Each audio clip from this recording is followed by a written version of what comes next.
Hello everyone, I welcome again to all of my BEd tutorial classes success in teaching field. जैसे कि जानते हैं कि मौलाना मजरुल हक अरबी व फारसी यूनिवर्सिटी का एग्ज़ाम होने जा रहा है और सेशन कौन सा है, 19-21 का एग्ज़ाम होना है और आपके पास बिल्कुल भी टाइम नहीं है। 25 अगस्त 2021 से आपका एग्ज़ाम शुरू हो जाना है, यानी कि आज से 4 दिन से 5 दिन ही टाइम है आपके पास में। आप इन टाइमों में किस तरीके से पढ़ाई करेंगे, क्या आपका स्ट्रैटेजी रहेगा, उन सारी चीज़ों पे मैं डिस्कस करूंगा। उन सारी चीज़ों को मैं बहुत इजी वे में आपको समझाने की कोशिश करूंगा। फर्स्ट ऑफ ऑल तो अगर आप यहाँ पर ध्यान देंगे कि पेपर जो है आपको बिल्कुल भी किसी पेपर में आपको गैप नहीं दिया गया है, तो ये आपके लिए ज़रूरी है कि आप एग्ज़ाम होने से पहले पहले ही आपकी प्रिपरेशन पूरी तरीके से आप तैयारी रखें। ठीक है, मैं आपको बताता हूँ कि किस तरीके से आपको तैयारी करनी है। और बहुत बच्चे के मैसेजेस इस तरीके से आ रहे हैं कि सर बिल्कुल होपलेस हो गए हैं, बिल्कुल समझ में नहीं आ रहा है। अगर एग्ज़ाम डेट की बात करें तो ऑब्वियसली बच्चे गवर्नमेंट के रूल के अकॉर्डिंग बच्चों को 25 डेज़ बिफोर बताना होता है, इन्फॉर्म करना होता है कि आपका एग्ज़ाम होने जा रहा है, लेकिन आपको 4 से 5 दिन पहले बताया जा रहा है। लेकिन फिर भी अगर आपका एग्ज़ाम हो जाता है इतना सारा प्रॉब्लम फेस करने के बाद, तो मेरी तो यही मनोकामना है कि आपका बहुत बेहतर तरीके से एग्ज़ाम हो और आप बहुत अच्छे तरीके से देंगे। बस कुछ बातों को आपको ध्यान रखना है, कुछ चीज़ों को आपको ध्यान रखना है।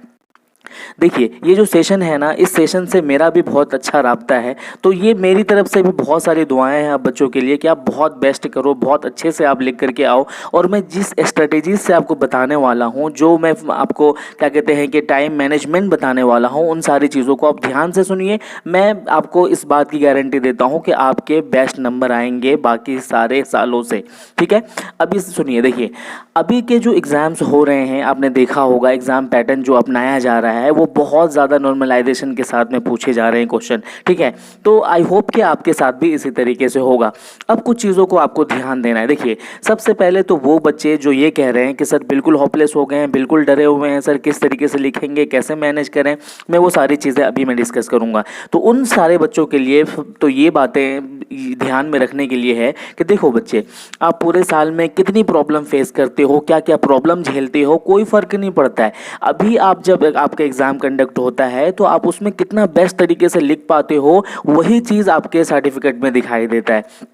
तो आपको अपने दिमाग में इस बात को अच्छी तरीके से डाल लेना है कि आपसे बेहतर कोई नहीं कर सकता और आप बेहतर करके आओगे।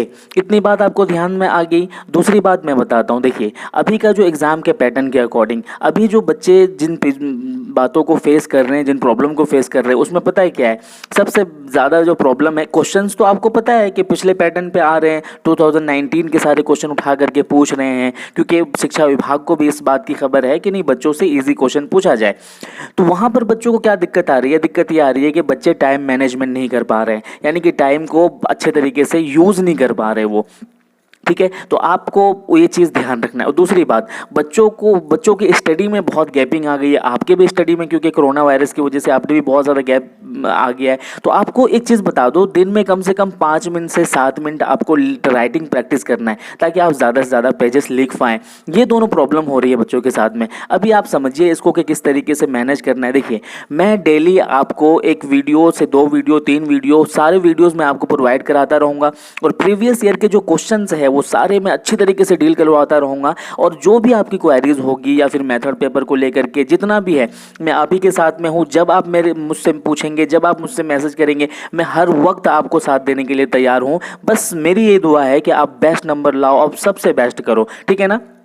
इतना समझ में आ गया किस तरीके से पढ़ना है। आज जो हम लोग डिस्कस करेंगे, यहाँ पर प्रीवियस ईयर में जो क्वेश्चन पूछा हुआ है उसको हम लोग आज डिस्कस करेंगे। यहाँ पर देखिए आप, और मैं आपको बताता हूँ, देखिए कितना इजी क्वेश्चन पूछा हुआ है, कितनी अच्छी तरीके से आप लिख करके भी आ सकते हैं। अभी आप बस मेरे साथ में बने रहिए, मैं सारा क्या कहते हैं कि सॉल्यूशन निकाल देता हूँ। ठीक है, अभी यहाँ पर देख सकते हैं आप। देखिए, यहाँ पर ये जो क्वेश्चन है ये कहता है कि answer any 5 question selecting 1 question from each unit. ठीक है ना? यहाँ पर ये वाला जो सेक्शन है इसको आपको पढ़ लेना। देखिए, आपके पैटर्न में 10 क्वेश्चन पूछे जाते हैं, जिसमें से सिर्फ और सिर्फ आपको 5 क्वेश्चन करने होते हैं। अब मैं बताता हूँ, देखो किस तरीके से लिखना है आपको। एक चीज़ बच्चे और ध्यान रखना है, अपनी कॉपी आप कैसे लिखें ये इसका वीडियो मैंने आपको प्रोवाइड कराया है, उसी पैटर्न पर आपको लिख कर आना है। और फिर मैं यहीं पर हूँ। देखिए, आपका अगर 80+ नहीं आता है ना, तो फिर आप मुझे आकर के कहना। अगर आपने मेरी बात माना और आप मेरी तरीके से आपने अगर लिख करके लाया,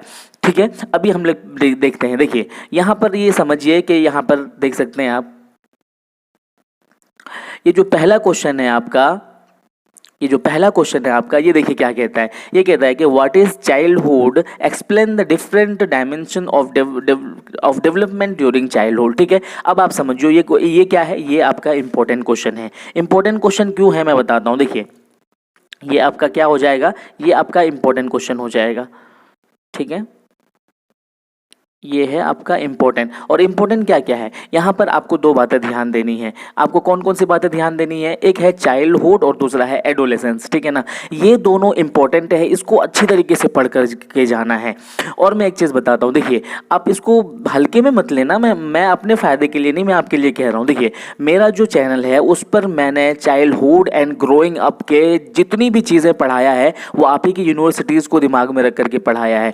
और आपको बिलीव नहीं होता है ना, तो वो जो भी सेक्शन है क्रैश कोर्स के नाम से होगा, चाइल्डहुड एंड डेवलपमेंट, वहाँ पर आप देख लीजिएगा। चाइल्डहुड को, एडोलेसेंस को बहुत अच्छे तरीके से मैंने आपको बताया है। वहाँ पर जाकर के अगर आपके पास टाइम नहीं है तो सिर्फ और सिर्फ आपको मैंने जो बोर्ड पर पॉइंट लिखवाए हैं वो सारे पॉइंट आपको उठा करके अपनी कॉपी में लिख लेना है और इसको क्या कहते हैं, रिवाइज कर लेना है। मैं 100% आपको बताता हूँ कि आप बहुत अच्छे नंबर लाएंगे। ठीक है, अभी ये क्वेश्चन देखिए किस तरीके से लिखना है। व्हाट इज चाइल्डहुड, सबसे पहले आपको चाइल्डहुड को बता देना है, कुछ लोगों के जो है डेफिनेशन उसमें क्या कहते हैं दर्शा देना है। फिर कहता है explain the different dimension of development during childhood. ठीक है, ये कह रहे हैं कि जो बच्चा बड़ा होता है ना, जो डिफरेंट डायमेंशंस है कि वो किस तरीके से बड़ा होता है, यानी इसको हिंदी में भी देख लीजिए। देखिए बाल्यावस्था क्या है, बाल्यावस्था के दौरान होने वाले विकास के विभिन्न आयामों की व्याख्या करें। देखिए इसकी बाल्यावस्था में जितनी भी तरीके की जो डेवलपमेंट होती है, चाहे वो क्या हो, चाहे वो शारीरिक डेवलपमेंट हो, चाहे वो फिजिकल हो, चाहे वो मेंटल हो, है ना, किसी भी तरीके से जो डेवलपमेंट होता है ना बच्चे का, वो सारी चीज़ें आपको यहाँ पर बताना है। और वो सारी चीज़ें मैंने अपनी वीडियो में, क्रैश कोर्स में, चाइल्डहुड डेवलपमेंट वाले सेक्शन में एक एक करके सारी चीज़ों को बहुत अच्छे से समझा दिया है बच्चों। आप बहुत आसानी से वहाँ से सीख पाएंगे। दूसरा क्वेश्चन देखिए क्या कहते हैं। ये दूसरे क्वेश्चन में कह रहे हैं discuss the key factors in detail which affect the process of development during childhood. देखिए अभी भी क्वेश्चन वहीं घूम रहा है, कहाँ पे, चाइल्डहुड पे ही अभी भी घूम रहा है। दूसरा क्वेश्चन भी वहीं से पूछा गया है। फैक्टर पूछा है इन्होंने कि कौन कौन से फैक्टर बच्चे के डेवलपमेंट में अफेक्ट करते हैं। ऑब्वियसली बहुत सारे फैक्टर्स हैं जो मैंने अच्छे तरीके से बोर्ड में आपको लिखवाए हैं, वहाँ पर उस वीडियो में, उसको आप देखिएगा। मैं आपको यहाँ पर इंपॉर्टेंट क्वेश्चन बता रहा हूँ खाली। ठीक है, तो ये जो डेवलपमेंट होता है ना बच्चे का, तो ऑब्वियसली शारीरिक डेवलपमेंट हो रहा है, मानसिक डेवलपमेंट हो रहा है, उसके बाद क्या कहते हैं इमोशन डेवलपमेंट हो रहा है। तो ये सारे डेवलपमेंट को अफेक्ट कौन करता है, ऑब्वियसली उसका हेल्थ अफेक्ट करता है, उसकी सोसाइटी एनवायरनमेंट अफेक्ट करता है, उसकी फैमिली अफेक्ट करता है। तो ये सारे पॉइंट को आप अपने बोर्ड से खाली उतार करके अपनी कॉपी में लिख लेना है और उसी तरीके से आपको एग्जाम में लिख करके आ जाना है। उसके बाद फिर हम लोग देख लेंगे। उसके बाद देखिए अब तीसरा क्वेश्चन क्या कहता है यहाँ पे। तीसरा क्वेश्चन कह रहा है कि what do you mean by adolescent stereotype, explain the process of growth and development across various stage from infancy to adolescence. ठीक है ना, देखिए इसको हिंदी में भी समझ लीजिए। किशोर अवस्था के स्टेरियोटाइप से आप क्या समझते हैं, शेष अवस्था से किशोर अवस्था तक की विभिन्न स्थितियों में होने वाली वृद्धि और विकास की प्रक्रिया की व्याख्या करें। अभी भी क्वेश्चन वही घूम रहा है जहां पर मैंने कहा था चाइल्डहुड पढ़ना है, एडोलेसेंस पढ़ना है, देख रहे हैं आप अभी भी क्वेश्चन वही है। यहाँ पर क्या पूछा है इन्होंने, किशोर अवस्था से आप क्या समझते हैं, किशोर अवस्था स्टेरियोटाइप किस तरीके से। किशोर अवस्था को मैंने बहुत अच्छे तरीके से समझाया हुआ है, बोर्ड पर आप एक बार खाली जा करके देख लें कितने अच्छे से मैंने समझाया हुआ है। एडोलेसेंस के हर पॉइंट को मैंने आपको हर कॉन्टेक्स्ट में मैंने आपको समझाया हुआ है। ऑब्वियसली एडोलेसेंस एज होती है, स्टेरियोटाइप वाली एज होती है, रूढ़िबद्धता वाली एज होती है, वो किसी की नहीं सुनता है क्योंकि उसकी तूफानी एज होती है। ठीक है, तो ये इन्होंने पूछा हुआ है कि एडोलेसेंस स्टेरियोटाइप किस तरीके से है और ये ग्रोथ किस तरीके से करता है, कहाँ से, इन्फेंसी से लेकर के एडोलेसेंस तक, कहाँ से, इन्फेंसी से लेकर के एडोलेसेंस तक। और ये इन्फेंसी जो एज होती है और एडोलेसेंस तक की जो एज होती है, वो सारी चीज़ें मैंने 1 बाय 1 एक एक पॉइंट करके हर चीज़ मैंने आपको समझा दिया है अपने वीडियोज़ में। आप वहाँ जाकर के ज़रूर उसको देखेंगे, फिर आप खुद ही देख लेना, अंदाज़ा लगा लेना कि आपको कोई पॉइंट वहाँ से नहीं छूटेगा। अब चौथा क्वेश्चन हम लोग देखेंगे क्या कहते हैं। चौथा क्वेश्चन देखिए, what are the major challenges while dealing with adolescence. Question अभी भी वही घूम रहा है, देख रहे हैं आप, एडोलेसेंस पे ही घूम रहा है। इसीलिए मैंने क्या कहा आपसे, इंपॉर्टेंट क्या है आपको पढ़ के जाना, चाइल्डहुड एंड एडोलेसेंस। और एज कहाँ से, इन्फेंसी एज से लेकर के एडोलेसेंस एज तक सारी चीजें देख करके जाना है, ठीक है। क्वेश्चन क्या है आपका, what are the major challenges while dealing with adolescence, discuss the role of the family teacher dealing with adolescence, ठीक है। एडोलेसेंस ऑब्वियसली बहुत क्या कहते हैं, खतरनाक एज है, बहुत ज़्यादा क्या है, चैलेंजेस एज है, बहुत ज़्यादा क्रांतिकारी एज है, बहुत ज़्यादा स्टेरियोटाइप स्ट्रेसफुल ऐसी एज है। तो अब जब ये ऐसी एज है ना, तो ये इसमें बिल्कुल चैलेंजेस आएंगे। अब इन चैलेंजेस को कौन डील करके देगा भाई, इन चैलेंजेस को कौन डील करके देगा, उसकी फैमिली डील करेगा, है ना, उसका टीचर डील करेगा, है ना। तो वो सबसे ज़्यादा ज़रूरी है इस एज में, सबसे ज़्यादा ज़रूरी है कि उनकी जो प्रॉब्लम है, चैलेंजेस है, उसको उनको डील करके दे। आई होप कि ये भी आपको समझ में आया होगा और ये सारी चीज़ें आपको वीडियोस में मिल जाएंगे। यहाँ पर देखिए दूसरा यूनिट शुरू होता है आपका। फिर पांचवा क्वेश्चन क्या कहता है आपसे, देखिए, what is socialisation, describe the various agencies affecting the socialisation of childhood. यानी कि समाजीकरण से आप क्या समझते हैं, बालक के समाजीकरण को प्रभावित करने वाले विभिन्न अभिकरणों का वर्णन करें। देखिए बहुत इजी क्वेश्चन है ये। सोसाइटी क्या होती है, सोसाइटी किस तरीके से बनती है, लोगों की भीड़ से, लोगों की ज़रूरियात से, लोगों की रिक्वायरमेंट से सोसाइटी बनती है। वेरियस एजेंसी, ऑब्वियसली सोसाइटी की बहुत सारी एजेंसीज होती है और मैंने वहाँ पर ना एक एक पॉइंट करके आपको बता दिया, ऐसे ऐसे ना गोल करके मैंने एक एक पॉइंट को बता दिया है। 6 7 8 एजेंसियां होती है सोसाइटी के, और वो सोसाइटी का जो ऐसे एजेंसी है बच्चों के भी सोशलाइजेशन में क्या करता है, अफेक्ट करता है। ऑब्वियसली क्या कहते हैं कि उसका पीर ग्रुप हो गया, उसका ग्रुप सेक्शन हो गया, उसके चाइल्ड बच्चों के दोस्त हो गए, टीचर हो गए, ये सब क्या है, सोशलाइजेशन का एक ग्रुप है जो बच्चों के क्या कहते हैं, चाइल्डहुड के सोशलाइजेशन में क्या करता है, अफेक्ट करता है। ये सारी चीज़ें आपको वहाँ से बहुत अच्छे से मिल जाएगा।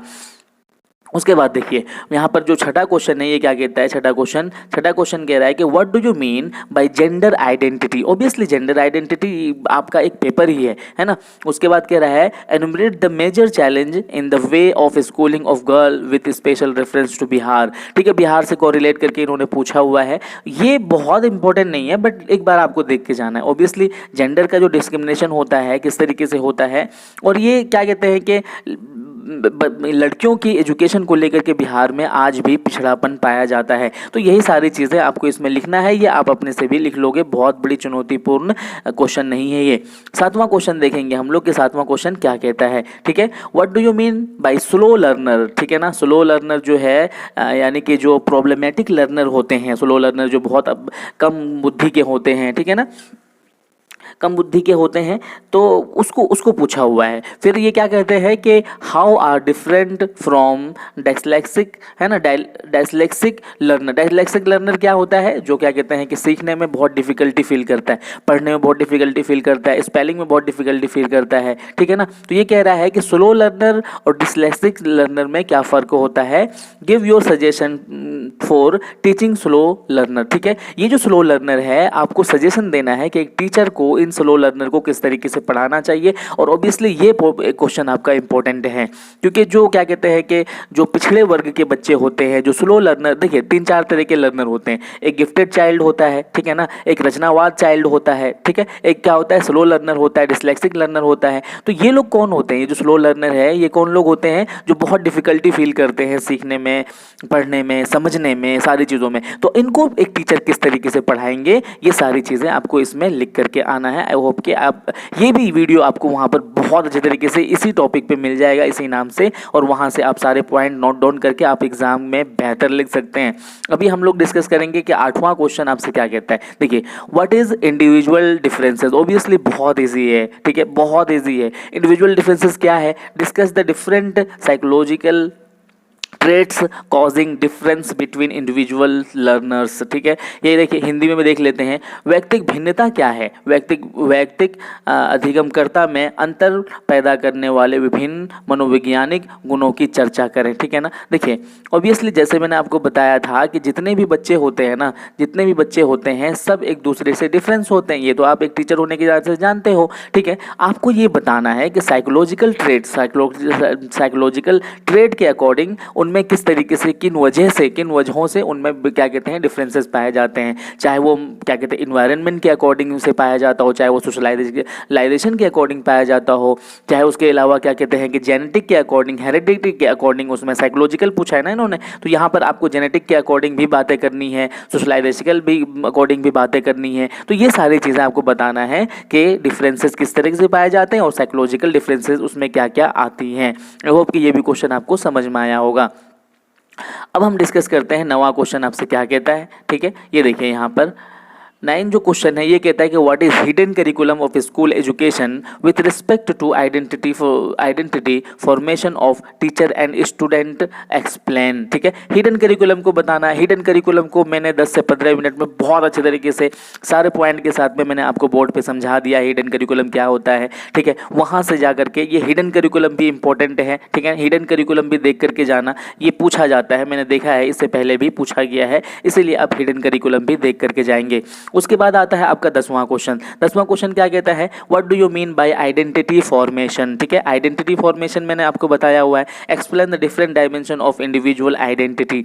ठीक है, वो इंडिविजुअल आइडेंटिटी से ही जुड़ा हुआ है ये सारा क्वेश्चन। ठीक है, आइडेंटिटी फॉर्मेशन किस तरीके से एक बच्चा करेगा, किस तरीके से एक टीचर का रोल होगा, फैमिली का रोल होगा आइडेंटिटी फॉर्मेशन में, ये सारी चीज़ें मैंने आपको क्रैश कोर्स में अच्छे तरीके से समझा दिया है। और अगर क्रैश कोर्स को देख करके आपको थोड़ा सा लगे ना कि ये तो लेंदी है या फिर इतने सारे वीडियोस है, तो मैंने बताया ना बच्चे कि मैं सच में 100% आपको ये प्रॉमिस दिलाता हूं कि अगर आपने सिर्फ और सिर्फ ज़्यादा नहीं टाइम देना है, आपको क्या करना है वहां से सारे पॉइंट उठा करके अपनी कॉपी में खाली लिख लेना है, जो पॉइंट मैंने आपको बोर्ड में लिखवाए हैं।